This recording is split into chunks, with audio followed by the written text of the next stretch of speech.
Monday റൂട്ടിൻ്റെ പുതിയൊരു എപ്പിസോഡിലേക്ക് ഏവർക്കും സ്വാഗതം.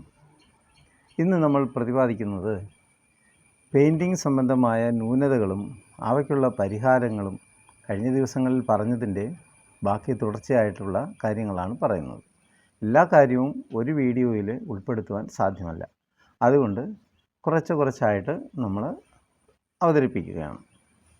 അതായത് പെയിൻറ്റിങ് സംബന്ധമായി ഉണ്ടാകുന്ന എല്ലാ ന്യൂനതകൾക്കും പ്രധാന പരിഹാരം എന്ന് പറയുന്നത് നമ്മൾ സർഫസ് പ്രിപ്പറേഷനിൽ യാതൊരു വിധമായ ഉദാസീനതയും കാണിക്കാതെ ഭംഗിയായി ചെയ്യുക എന്നുള്ളതാണ്. അതുകൊണ്ട് ഈ പെയിൻറ്റിങ് എത്രയും ഭംഗിയാക്കി എടുക്കുന്നതിനാണ് നമ്മൾ പൂർണ്ണമായ ഉത്തരവാദിത്വവും പൂർണ്ണമായ നമ്മുടെ ആഗ്രഹവും.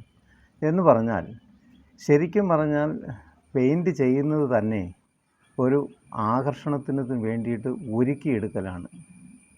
നമ്മൾക്കറിയാം, മനുഷ്യരുടെ മുഖമെല്ലാം ഭംഗിയായി പേസ്റ്റ് അടിച്ച് പൗഡറിട്ട് നല്ല ഭംഗിയാക്കി എടുത്തിട്ടാണ് സിനിമ ഷൂട്ടിങ്ങിനും മറ്റുമെല്ലാം ഉപയോഗിക്കുന്നത്. അല്ലാത്തപ്പം പോലും മേക്കപ്പ് എന്ന് പറയുന്നത് ഒരു സംഭവം തന്നെയാണ്. ഇപ്പോൾ മേക്കപ്പ് ഇല്ലാതെ ആർക്കും ഇപ്പം എവിടെയും പോകാൻ പറ്റത്തില്ല എന്നുള്ള സ്ഥിതിയാണ്.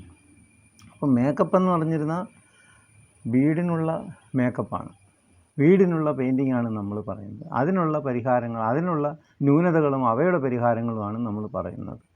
അപ്പം മേക്കപ്പ് ചെയ്യുന്നതെന്ന് പറഞ്ഞാൽ മുഖത്ത് പൗഡർ ഇടുന്നതും, ചുണ്ടിൽ ലിപ്സ്റ്റിക് പുരട്ടുന്നതും, കണ്ണിൽ ഐബ്രോ പുരട്ടുന്നതും, പുരികം വരയ്ക്കുന്നതും, പൊട്ട് തൊടുന്നതും എല്ലാം ആകർഷണം വരുത്തുന്നതിന് വേണ്ടിയിട്ടുള്ള പെയിൻറ്റിങ്ങിൻ്റെ ഭാഗമാണ്. അതിലെന്തെങ്കിലും ന്യൂനതകൾ ഉണ്ടായിട്ടുണ്ടെങ്കിൽ അതിൻ്റെ പരിഹാരം, ആ ന്യൂനതകൾ എന്തുകൊണ്ട് സംഭവിച്ചു, അതിനി എങ്ങനെ നമുക്ക് ഒഴിവാക്കാം, എങ്ങനെ അത് പരിഹരിക്കാം എന്നുള്ളതിനെക്കുറിച്ചാണ് നമ്മൾ ഇന്നിവിടെ പ്രതിപാദിക്കുന്നത്.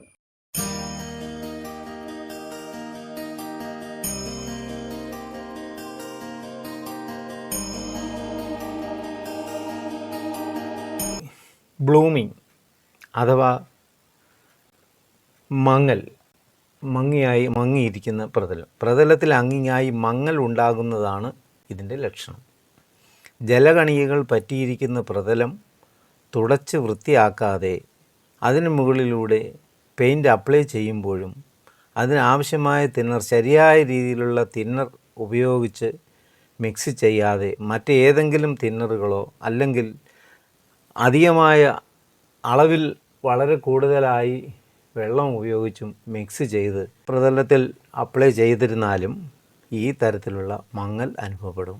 ഇങ്ങനെ മങ്ങിയിരിക്കുന്നതിനെയാണ് ബ്ലൂമിങ് എന്ന് പറയുന്നത്. യഥാർത്ഥ നിറം മങ്ങിപ്പോകും. അത് പെയിൻറ്റിൻ്റെ നിറം, യഥാർത്ഥമായിട്ടുള്ള നിറം നമുക്ക് കിട്ടുകയില്ല, എപ്പോഴും മങ്ങിയിരിക്കും.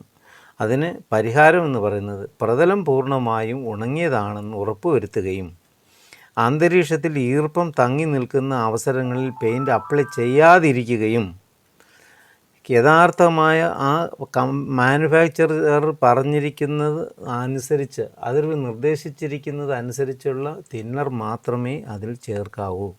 ഇപ്പം വാട്ടർ ബേസ്ഡ് പെയിൻ്റ് ആണെന്നുണ്ടെങ്കിൽ വെള്ളമാണ് തിന്നറായിട്ട് ഉപയോഗിക്കുന്നത്. ഇനാമിൽ പെയിൻറ്റുകളാണെന്നുണ്ടെങ്കിൽ ഇനാമിൽ തിന്നർ എന്ന് പറഞ്ഞ് തന്നെ വാങ്ങണം. അത് തന്നെ വാങ്ങി അവർ കമ്പനി നിർദ്ദേശിക്കുന്ന അതേ അളവിലുള്ള തിന്നർ മാത്രമേ അതിന് ചേർക്കാവൂ. സാധാരണഗതിയിൽ പെയിൻറ്റ് കുറഞ്ഞു പോകും, അപ്പോൾ കുറച്ച് വെള്ളം കൂടി ചേർത്ത് നമുക്ക് അടിച്ച് തീർക്ക്. പണിക്കാരെടുത്ത് പറയും, അത് മതിയടേ, കുറച്ച് വെള്ളം കൂടി ചേർത്തോ, അതങ്ങ് അടിച്ച് തീർത്തേരെ എന്നൊക്കെ പറഞ്ഞ് അങ്ങനെ നമ്മൾ നിസ്സാരമായി വിട്ട് കഴിഞ്ഞിരുന്ന നാം ഉദ്ദേശിക്കുന്നത് പോലെയുള്ള നിറങ്ങളൊന്നും ലഭിക്കുകയില്ല. ഇങ്ങനെ നിറത്തിൻ്റെ മങ്ങലുണ്ടാകുന്നത് ബ്ലൂമിങ് എന്ന പേരിൽ അറിയപ്പെടുന്നത്. അതുകൊണ്ട് ഈ കമ്പനി നിർദ്ദേശിക്കുന്ന തിന്നറുകൾ മാത്രം അതിൽ മിക്സ് ചെയ്യുക. നിശ്ചിത അളവ് പറയുന്നുണ്ട്, ആ അളവിൽ തന്നെ അത് മിക്സ് ചെയ്ത് അപ്ലൈ ചെയ്യുക. അതാണ് ഇതിനുള്ള പരിഹാര മാർഗം. അടുത്തതായി ബ്രഷ് മാർക്സ് എന്ന് പറയും. ബ്രഷ് മാർക്സ് എന്ന് പറഞ്ഞാൽ തന്നെ നമുക്കറിയാം ബ്രഷിൻ്റെ അടയാളം. നമ്മൾ ബ്രഷ് ഉപയോഗിച്ചിട്ടാണ് പെയിൻറ്റ് ചെയ്യുന്നത്. പെയിൻറ്റ് ചെയ്യുമ്പോൾ ബ്രഷിൻ്റെ നാരുകൾ, അതിൻ്റെ ഹെയർ വെച്ച് ഉരച്ചിരിക്കുന്നത്, ഇങ്ങനെ വര വീണതുപോലെ പെയിൻറ്റിൻ്റെ അവിടെ ഇങ്ങനെ കാണാം. പെയിൻറ്റ് അപ്ലൈ ചെയ്ത പ്രതലത്തിൽ ഇങ്ങനെ വര വീണതുപോലെ കാണുന്നതിനെയാണ് ബ്രഷ് മാർക്ക് എന്ന് പറയുന്നത്. ഇതിൻ്റെ പ്രധാന കാരണം അശ്രദ്ധയോടെ പെയിൻറ്റ് ചെയ്യുമ്പോഴും പെയിൻറ്റ് ഉണങ്ങുന്നതിനാവശ്യമായ സമയം നൽകാതെ തുടർച്ചയായി വീണ്ടും പെയിൻറ്റ് അപ്ലൈ ചെയ്യുമ്പോഴും നിയുക്ത ബ്രഷ് കൊണ്ടല്ലാതെ പെയിൻറ്റ് ചെയ്യുമ്പോഴുമാണ് ബ്രഷ് മാർക്സ് പ്രതലത്തിൽ ഉണ്ടാകുന്നത്. അപ്പോൾ ഇതിന് പരിഹരിക്കേണ്ടതെന്ന് പറഞ്ഞിരുന്നാൽ ശരിയായ തിന്നർ ചേർത്ത് ഭംഗിയായി മിക്സ് ചെയ്യുകയും അതിനുശേഷം അരിച്ച് എടുത്ത ശരിയായ ബ്രഷ് ഉപയോഗിച്ച് വൃത്തിയും ഭംഗിയും നല്ല ക്വാളിറ്റിയിലുള്ള ബ്രഷ് ഉപയോഗിച്ച് ശ്രദ്ധയോടുകൂടി പെയിൻറ്റ് ചെയ്യുകയുമാണ് ബ്രഷ് മാർക്സ് ഒഴിവാക്കാനുള്ള പരിഹാരം. അടുത്തതായി എന്ന് പറഞ്ഞാൽ സീസിങ് എന്ന് പറയും. ഈ സീസിങ് എന്ന് പറഞ്ഞിരുന്നാൽ ഏതെങ്കിലും ഗ്രീസോ ഓയിലുകളോ പറ്റിച്ചേർന്നിരിക്കുന്ന സർഫസിൽ പെയിൻറ്റ് ചെയ്യുമ്പോഴും ഗ്ലോസി ആയിട്ടുള്ള ഇനാമൽ പെയിൻറ്റിന് മുകളിൽ വാട്ടർ ബേസ്ഡ് പെയിൻറ്റ് അപ്ലൈ ചെയ്യുമ്പോഴുമാണ് സീസിങ് ഉണ്ടാകുന്നത്. അങ്ങനെ ഇതിനുള്ള പരിഹാരം എന്ന് പറയുന്നത് പ്രതലം ഭംഗിയായി വൃത്തിയാക്കുകയും ഈർപ്പം അല്പം പോലും ഇല്ലാതെ തുടച്ച് വൃത്തിയാക്കിയതിനു ശേഷം പെയിൻറ്റ് ചെയ്യുകയും ഗ്ലോസി ഇനാമൽ സർഫസുകൾ സാൻഡ് പേപ്പർ ഉപയോഗിച്ച് ശരിക്കും ഉരച്ച് വൃത്തിയാക്കിയ ശേഷം മാത്രം കനം കുറഞ്ഞ ഒരു കോട്ട് നിയുക്ത പ്രൈമർ പുരട്ടി ഉണങ്ങിയ ശേഷം പെയിൻറ്റ് ചെയ്യുകയുമാണ് ഇതിന് പരിഹാരം. അടുത്തതായി എഫ്ലോറസെൻസ് എന്ന് പറയും. എഫ്ലോറസെൻസ് എന്ന് പറഞ്ഞിരുന്നാൽ പൂപ്പ് പിടിച്ചിരിക്കുന്നത് പോലെ പ്രതലങ്ങളിൽ കാണപ്പെടും. പെയിൻ്റ് അടിക്കുന്ന ഭിത്തികളിലൊക്കെ നമ്മൾ കണ്ടിട്ടുണ്ടാവും.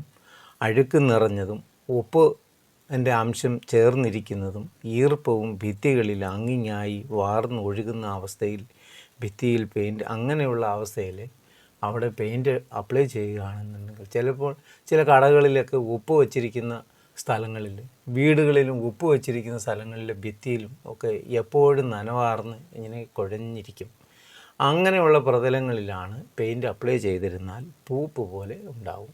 ബാക്കിയുള്ള എല്ലാ ഭാഗങ്ങളിലും പെയിൻറ്റ് ഉണങ്ങും, പക്ഷേ ഈ സ്ഥലങ്ങളിൽ പെയിൻറ്റ് ഉണങ്ങുകയില്ല. ഉണങ്ങാതെ ഒരുമാതിരി അഴുക്കും ഉപ്പും കുമിഞ്ഞുകൂടിയ പോലുള്ള പ്രതലം നല്ല വയർ ബ്രഷ് ഉപയോഗിച്ച് ഭംഗിയായി വയർ ബ്രഷിങ് ചെയ്ത് കഴുകി വൃത്തിയാക്കിയ ശേഷം പൂർണ്ണ യോഗ്യമെന്ന് ഉറപ്പായിട്ട് ഉണങ്ങിയതിന് ശേഷം മാത്രമേ പെയിൻറ്റ് അപ്ലൈ ചെയ്യാൻ പാടുള്ളൂ. ഇങ്ങനെ ചെയ്തിരുന്നാൽ അപ്പം നന്നായി ഉരച്ച് വൃത്തിയാക്കി കഴുകി ഉണക്കിയതിന് ശേഷം പെയിൻറ്റ് ചെയ്യുകയാണെങ്കിൽ ഈ എഫ്ലോറസെൻസിനെ നമുക്ക് പൂർണ്ണമായിട്ടും ഒഴിവാക്കുവാൻ സാധിക്കും.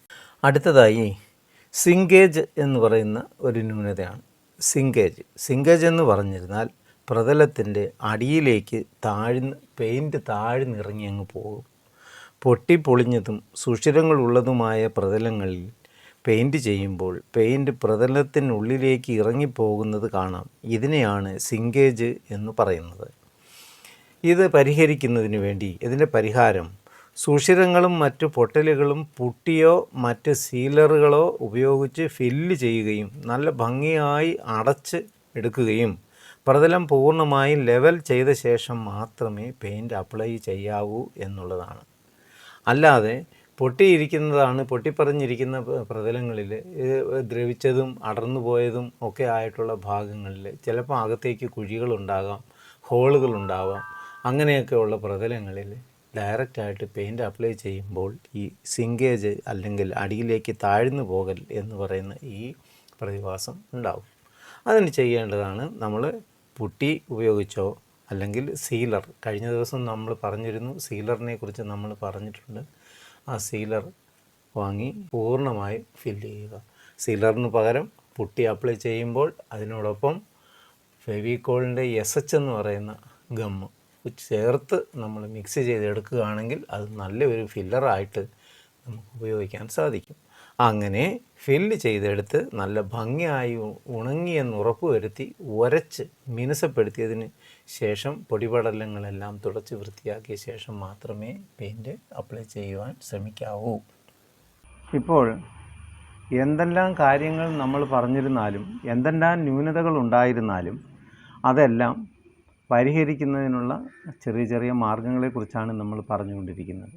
അപ്പോൾ ഇതിൻ്റെ ഒരു പ്രധാനമായും നമ്മളത് മനസ്സിലാക്കേണ്ടുന്ന ഒരു കാര്യം എന്ന് പറയുന്നത് പെയിൻറ്റുകളെന്ന് പറയുന്നത് അതിന് അപ്ലൈ ചെയ്യുന്നതിന് അത് തിൻ ചെയ്യുന്നതിന് അതിന് കമ്പനി നിർദ്ദേശിക്കുന്ന തിന്നറുകൾ തന്നെ ഉപയോഗിക്കണം. ഇപ്പോൾ വാട്ടർ ബേസ്ഡ് പെയിൻറ്റുകളാണെന്നുണ്ടെങ്കിൽ വാട്ടറാണ് അതിൽ തിൻ ചെയ്യാൻ ഉപയോഗിക്കുന്നത്. ഇനാമൽ പെയിൻറ്റുകളാണെങ്കിൽ അതിൽ തിൻ ചെയ്യുന്നതിന് വേണ്ടിയിട്ട് ഇനാമൽ തിന്നർ തന്നെ കിട്ടും. അതുപോലെ സ്പ്രേ പെയിൻറ്റിങ് ചെയ്യുന്ന സമയത്തും അത് ഓരോ പെയിൻറ്റിൻ്റെയും തിന്നറുകൾ ലഭ്യമാണ്. ആ തിന്നറുകൾ തന്നെ ഉപയോഗിക്കണം. ഇപ്പം സാധാരണഗതിയിൽ എല്ലാവരും വിചാരിച്ചിരിക്കുന്നത് പെയിൻറ്റ് തിൻ ചെയ്യാൻ വേണ്ടിയിട്ട് കുറച്ച് മണ്ണെണ്ണ ഒഴിച്ചാൽ മതിയെന്നൊക്കെയാണ്, അല്ലെങ്കിൽ കുറച്ച് ടർപ്പൻറ്റൈൻ ഒഴിക്കാമെന്നാണ്. അങ്ങനെ എന്തെങ്കിലുമൊക്കെ കോരി ഒഴിച്ച് കലക്കുമ്പോഴാണ് ഈ പറയുന്ന ന്യൂനതകളിലെല്ലാം സംഭവിക്കുന്നത്. അപ്പോൾ അതിന് കമ്പനി നിർദ്ദേശിക്കുന്ന തരത്തിലുള്ള തിന്നറുകൾ തന്നെയാണ് നമ്മൾ ഉപയോഗിക്കുന്നതെങ്കിൽ, ആ അളവിൽ തന്നെ അതിൽ മിക്സ് ചെയ്യുകയാണെന്നുണ്ടെങ്കിൽ ഈ ന്യൂനതകളിൽ ഒരു 90% നമുക്ക് പരിഹരിക്കാൻ സാധിക്കും. അപ്പോൾ ഇത്രയെല്ലാം പറഞ്ഞുകൊണ്ട് ഇനി ഇതിൻ്റെ ബാക്കി ഭാഗങ്ങളെല്ലാം തന്നെ ഇനി വരുന്ന വീഡിയോയിൽ നമ്മൾ എല്ലാം അപ്ലോഡ് ചെയ്യുന്നതാണ്. ഇത് നിങ്ങൾക്ക് എല്ലാവർക്കും ഇത് ഉപകരിക്കുന്ന തരത്തിലുള്ള കാര്യങ്ങളാണ് ഞാൻ പറഞ്ഞുകൊണ്ടിരിക്കുന്നത്. ഇത് നിങ്ങൾക്ക് തീർച്ചയായിട്ടും ഉപകാരം ചെയ്യും. അതുപോലെ ഞങ്ങൾക്കും കൂടി നിങ്ങൾ ഉപകാരം ചെയ്തു തരണം. അതാണ് സബ്സ്ക്രൈബ് ചെയ്യണമെന്ന് മാത്രമേ എനിക്ക് നിങ്ങളോട് പറയാനുള്ളൂ. ഇത് ഞങ്ങളുടെ ഒരു റിക്വസ്റ്റായിട്ട് നിങ്ങൾ കണക്കാക്കണം. നിങ്ങളാരും സബ്സ്ക്രൈബ് ചെയ്ത് കാണുന്നില്ല. ഞാൻ അതുകൊണ്ടാണ് വീണ്ടും ഒന്നുകൂടി പറയുന്നത്. തുടർന്നുള്ള ഭാഗങ്ങൾ അടുത്ത വീഡിയോയിൽ ഞങ്ങൾ അപ്ലോഡ് ചെയ്യുന്നതായിരിക്കും. എല്ലാവർക്കും നന്ദി, നമസ്കാരം.